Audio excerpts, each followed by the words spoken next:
नमस्कार साथियों, इस समय आप सीधी तस्वीरें देख रहे हैं हल्द्वानी से।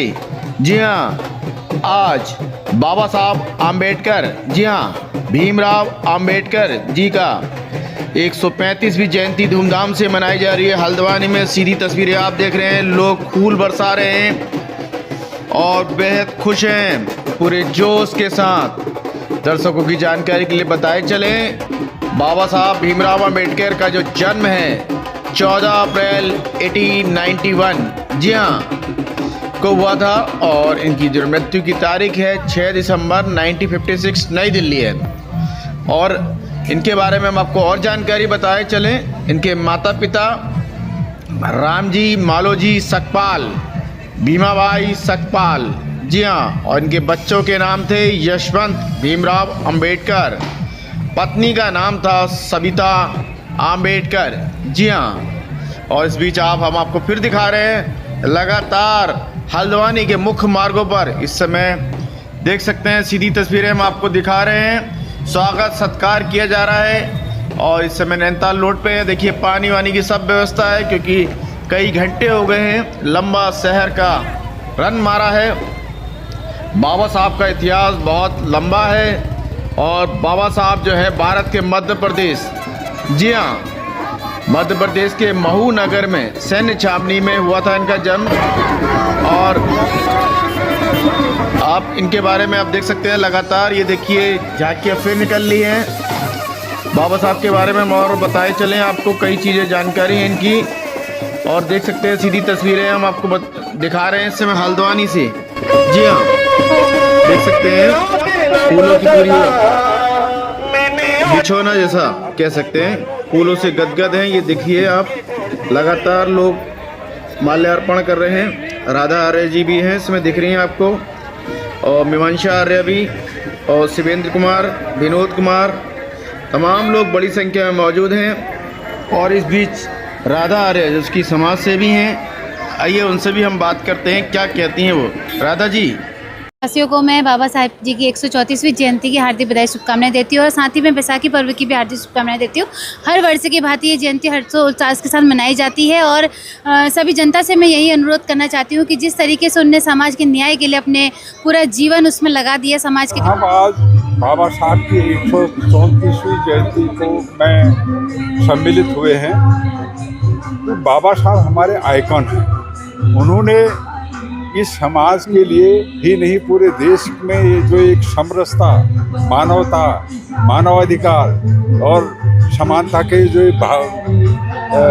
बिंदु दिए हैं, इन्हीं को हम आज बड़े हर्षोल्लास के साथ मनाते हैं। और जब भी ये मौका हमको मिलता है, चाहे उनका जन्मदिन को या कुछ अन्य अवसर हो, हम इसमें ज़रूर शिरकत करते हैं। तो आज हम भी अपना आज 134वां जन्म दिवस है। उनके संघर्षों के बारे में आप सब लोग जानते हैं, कितना संघर्ष किया, कैसे पढ़ाई करी, लिखाई करी, कैसे विदेशों तक पहुँचे वो, और कैसे उन्होंने शिक्षा हासिल करी। आज बाबा साहब को खाली दलितों का मसीहा कहा जाता है, लेकिन बाबा साहब दलितों के मसीहा नहीं है। आप पत्रकार बंधुओं के साथ खड़े हैं, कोई भी अन्याय आपके साथ होता है वो खड़े हैं। जवानों के साथ खड़े हैं हमारे बाबा साहब, किसानों के साथ खड़े हैं, विद्यार्थियों के साथ खड़े हैं, महिलाओं के साथ खड़े हैं। अगर बाबा साहब नहीं होते, संविधान लिखने का मसौदा नहीं होता, तो देश आज भी आज़ाद नहीं होता। आप इसको विश्वास करेंगे? अगर वो कहीं भी तो पंडाल में आ जाए, आज़ाद। ये अक्सर बच्चा आज पत्रकार बंधुओं के साथ कोई भी अन्याय करता है, वो करता है, बाबा साहब उनके साथ खड़े। बाबा साहब ने अपने जीवन में एक ही संदेश दिया, समानता का। और बस यही कहना चाहूँगी आप सभी के माध्यम से कि जो बाबा साहब की जो एक देन थी समानता की, जो उन्होंने एक संविधान बनाया जो पूरे देश को एकजुट होकर जिसने आज भी रखा हुआ है, और पूरे दुनिया में जो सबसे बड़ा और सबसे एक ऐसा संविधान जिसने पूरे देश को, इतने धर्म, इतने अनेक जातियाँ हमारे देश में हैं, हम सब एकजुटता से, समानता से, प्रेम मोहब्बत से हम रह रहे हैं। तो बस यही कहना चाहूँगी कि उसको हम अपने जीवन में भी उपयोग करें और बाबा साहब के सिद्धांतों पर चलें, शिक्षा लें। और ख़ास करके जो उन्होंने महिलाओं को आगे बढ़ाने के लिए जो कोशिशें की थी और जो फैसले लिए थे, मैं यही कहना चाहूँगी कि हम सभी को भी महिलाओं को आगे बढ़ाने की उसी तरह से कोशिश करनी चाहिए, क्योंकि आज भी हम देख रहे हैं आए दिन किस तरह से महिला उत्पीड़न के केस हमारे सामने आ रहे हैं। और महिलाओं को एक चीज़ कहना चाहूँगी, बस शिक्षित बने, क्योंकि जब आप शिक्षित रहेंगी तो आप खुद से आगे बढ़ पाएंगी और वो संविधान ने आपको जो हक देने की कोशिश की है वो तभी बाबा साहब की वो जो कार्य है वो सभी सफल हो पाएंगे बहुत अच्छे तरीके से। धन्यवाद। सभी लोगों को ज्ञात है कि आज संविधान निर्माता बाबा साहेब भीमराव अंबेडकर जी की, डॉक्टर भीमराव अंबेडकर जी की 134वीं जयंती है। तो आप जैसे देख रहे होंगे कि भीम सैनिकों में कितना हर्षोल्लास भरा हुआ देखिए। और पिछले वर्ष की बात ही, हर वर्ष आप देखिए तो जो संख्या बल जो है बढ़ता जा रहा है और जगह जगह स्टॉल लगाए जा रहे हैं। आप देखिए भीम सैनिकों का स्वागत करा जा रहा है। बाबा साहब की जो शोभा यात्रा निकली उसमें पुष्प वर्षा करी गई है। जगह जगह शीतल पेय वितरित किया गया है भीम सैनिकों द्वारा।